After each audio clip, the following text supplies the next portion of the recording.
अस्सलामु अलैकुम रहमतुल्लाहि व बरकातुहू।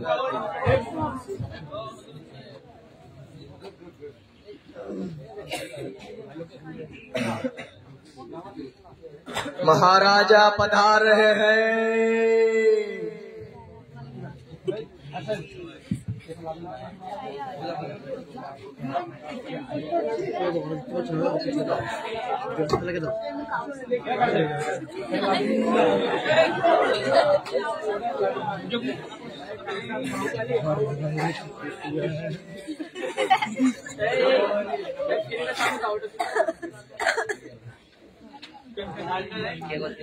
কে কোথায় আছিস? আমাকে এক গ্লাস জল দে তো।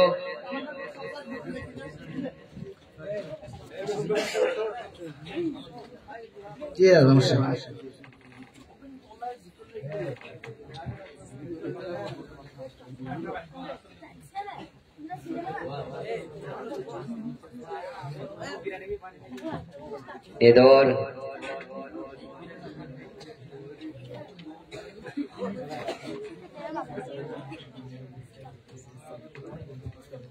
কে কোথায় আছিস রে? আমার মনোনীয় তো সেনাপতিকে ডেকে দে তো।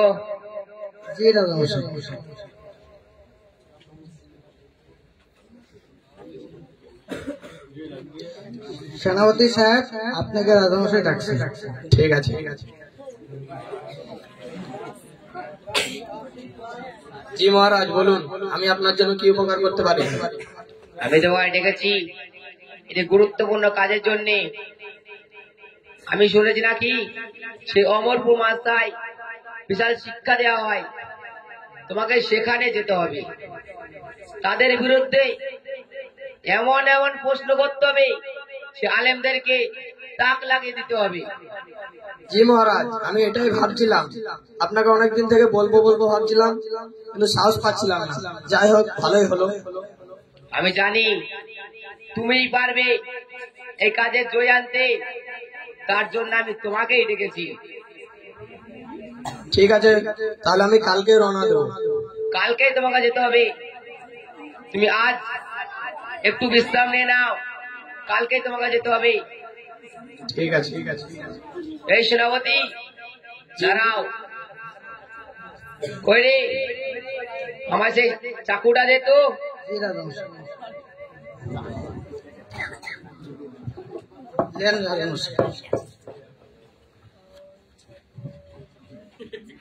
আমার এটা বড় কষ্টের চাকু।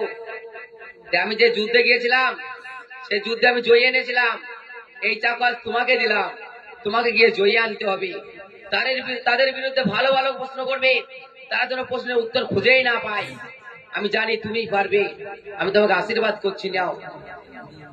জি মহারাজ, আমি আপনাকে কথা দিচ্ছি যে এই তরবারের সম্মান আমি রাখবো।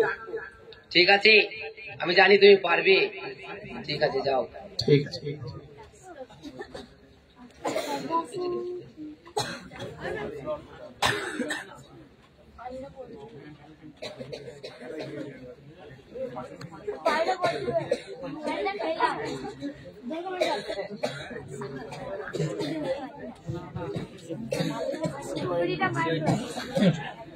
সামনে তো ছোট ছোট ছেলের কথা বলছি কেন?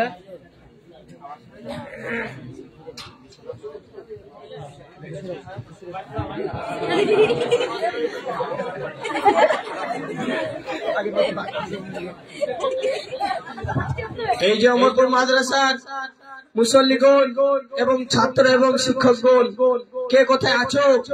আমার সামনে প্রশ্নের মোকাবিলা কে করতে চাও? আমার সামনে এসো। চলেন ইমাম সাহেব, আমরা বাজার থেকে ঘুরে আসি।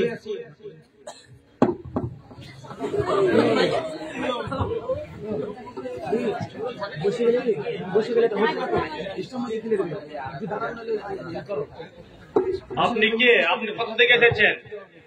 আমি রোম সেনাপতি। আমি রাজা রোমের কাছ থেকে এসেছি। আপনি কি বলছিলেন? আমি শুনেছি নাকি অমরপুর মাদ্রাসায় অনেক দক্ষতা আলেম আছে। আপনি ঠিকই শুনেছেন। আমি তাদের বিরুদ্ধে কিছু প্রশ্নের মোকাবিলা করতে চাই। আপনি কি প্রশ্ন করছেন? বড় বড় আলেমদেরকে ডাকো, তাদের সঙ্গে প্রশ্নের মোকাবিলা করতে চাই। আমি এই গ্রামের ইমাম সাহেব, আপনি আমাকে বলতে পারেন? তোমাকে বলে লাভ নেই, কারণ তোমার থেকে বড় বড় আলেমদেরকে আমি ঘোল খাইয়ে ছেড়ে দিয়েছি। আপনি ভুলেই দেখুন না। এত করছো যখন বলছো বলেই দিই, তাহলে বলো। আমার প্রথম প্রশ্ন, তোমার আল্লাহ এখন কি করছে? আমার দ্বিতীয় প্রশ্ন, তোমার আল্লাহর মুখ কোন দিকে? আমার 3 নম্বর প্রশ্ন, তোমার আল্লাহকে কি দেখা যায়? কি হলো, চুপ করে গেলে কেন? উত্তর দাও।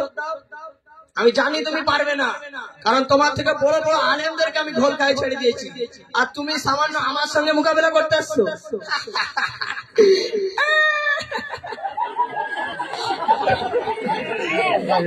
আমি জানতাম পারবে না। যাও।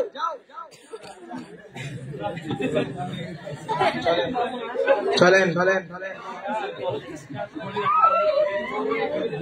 কি হলো ইমাম সাহেব, আপনাকে যেন কিরকম মন মরা মতন লাগছে? আপনার মনটা খারাপ যেন লাগছে? বাজারে রম সেনাপতি এসে আমাকে 3টি প্রশ্ন করেছিল, তার জবাব দিতে পারিনি বলে আমার মনটা বিশাল খারাপ। তাই নাকি? সে কি এমন প্রশ্ন করেছিল যার জবাব আপনি দিতে পারেননি? সে আমাকে প্রথম প্রশ্ন করেছিল, তোমার আল্লাহ কি করছে? দ্বিতীয় প্রশ্ন করেছিল, তোমার আল্লাহ কোন দিকে তাকিয়ে আছে? আর সে তৃতীয় প্রশ্ন করেছিল, তোমার আল্লাহকে কি দেখা যায়? এই প্রশ্ন, চলুন এই প্রশ্নের উত্তর আমি দেব। তুমি কি দিতে পারবে? তুমি একজন ছাত্র। চলুন, ইনশাআল্লাহ আল্লাহ তাআলা আমাদের সঙ্গে আছেন। চলো তাহলে।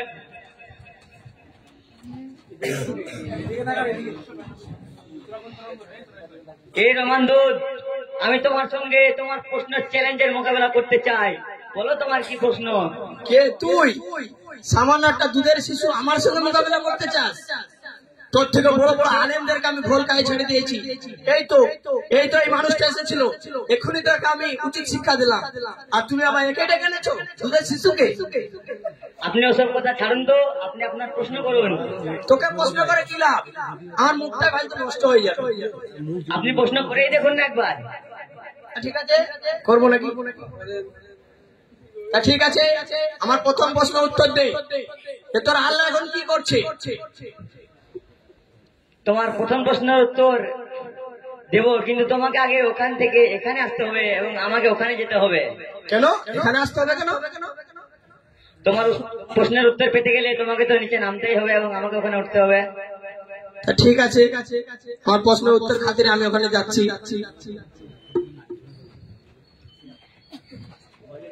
এই রমান রোড, তোমার প্রথম প্রশ্নের উত্তর হলো এটাই, আমার আল্লাহ এই মুহূর্তে একজন নিকৃষ্ট পাপী বান্দাকে এখান থেকে ওদিকে করে দিলেন এবং আমার মতো একটা ছোট্ট বালককে সম্মানিত করে এই উঁচু জায়গায় দান করালেন। ঠিক আছে, তাহলে আমার দ্বিতীয় প্রশ্নের উত্তর দে, তোর আল্লাহ মুখ কোন দিকে? এই প্রশ্নের উত্তর দিতে গেলে একটা মোমবাতির ব্যবস্থা করতে হবে। মোমবাতির ব্যবস্থা করা হোক।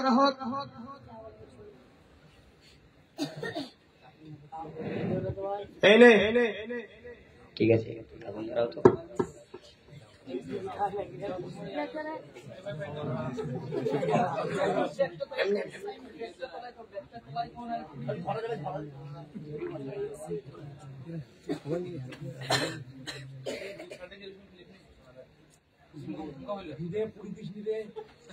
এই রমান্দুর, বলো এবার এই মোমবাতির আগুনের মুখটা কোন দিকে যাচ্ছে?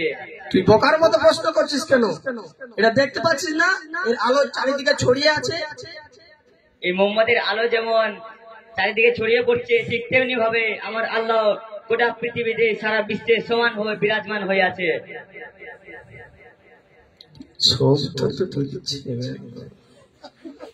তাহলে বাচ্চা, আমার প্রশ্নের উত্তর দিয়ে দেখা দেখি, বল আমার শেষ প্রশ্নের উত্তর।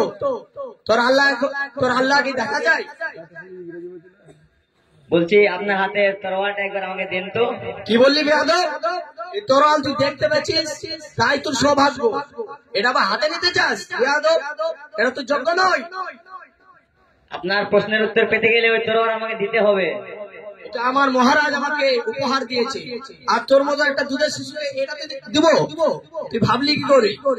আপনার উত্তর পেতে হলে আপনাকে তো দিতেই হবে ওটা।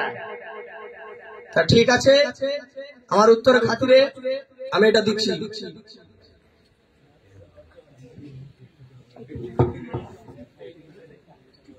এই নে যাদব, বাঁ হাতে নিচ্ছিস কেন? ভালো হাতে নে, এটা সম্মান নেই।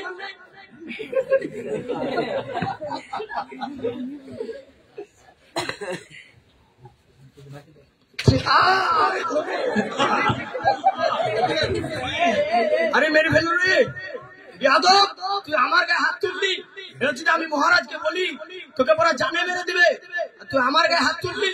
আমি আপনাকে মারলাম, আপনার ব্যথা পেয়েছে নাকি? যাদব ব্যথা পাবে না? ওই আমি তো দেখতে পাচ্ছি না ব্যথা। ব্যথা কখনো দেখা যায়? ব্যথা অনুভব করা যায়। আল্লাহ তাআলা আমাদেরকে দুনিয়াতে যে চোখের পাওয়ার দিয়েছে, সে চোখের পাওয়ার দিয়ে সামান্য ব্যথা দেখতে পাচ্ছি না, তো আল্লাহ তাআলাকে কি করে দেখবো? কিন্তু আল্লাহ তাআলা যে সৌন্দর্য, নিয়ামত, সৃষ্টি সবকিছু প্রমাণ করে দেয় যে তিনি আছেন। তাই রে বাছা, আমি অনেক অনেক তোর থেকে বড় বড় আলেমদেরকে, না জানি কত আলেমদেরকে আমি আজ পরাজয় করেছি। আজ তোর সামান্য 10 বছরের শিশুর কাছে আমি আজ হার মানছি। তাই রে আমি আজ বুঝতে পারলাম যে অমরপুর মাদ্রাসায় সত্যিকারের দিনে ইলম শিক্ষা দেওয়া হয়। জিন্দাবাদ, জিন্দাবাদ, জিন্দাবাদ, আল্লাহু আকবার। তাই রে বাছা, আমি তো অনেক পাপ করেছি জিন্দগিতে, এ পাপের কি কোনোদিন প্রায়শ্চিত্ত নাই? আমার হাতটা ধরো,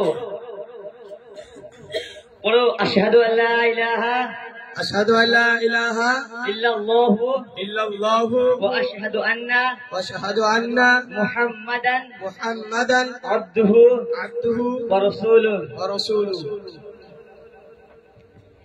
ঠিক আছে, আজ থেকে তুমি আমাদের সঙ্গেই থাকবে। জি। আসসালামু আলাইকুম ওয়া রাহমাতুল্লাহি ওয়া বারাকাতুহু। বন্ধুগণ, আমাদের মোকালামার প্রধান উদ্দেশ্য হলো যে, যেটা এখনকার দুনিয়া জামানায় যেসব মানুষ আলেমদের পেছনে, টেকনোলজির জন্য আলেমদের পেছনে সব থেকে বেশি লেগে পড়েছে। সমাজেও দেখা যায়, গ্রামাঞ্চলেও দেখা যায় কিছু পণ্ডিত মানুষ আলেমদেরকে অসম্মান করার জন্য কতই না তাদের মনে প্রশ্ন। তো আমাদেরকে তাদের সঙ্গে মোকাবিলা করতে গেলে, তাদের বিরুদ্ধে চলতে গেলে দিনী শিক্ষা ইলম অর্জন করতে হবে। আর এই ইলম আমাদের অমরপুর মাদ্রাসা শিক্ষা দেওয়া হয়। তো আমরা সকলে নিয়ত করি আজ থেকে ভালো করে পড়াশোনা করব, এবং সামনে আমাদের যে পরীক্ষা, আবেদা পরীক্ষা, সকলের নাম নেওয়ার চেষ্টা করবো ইনশাআল্লাহ। ইনশাআল্লাহ। আসসালামু আলাইকুম।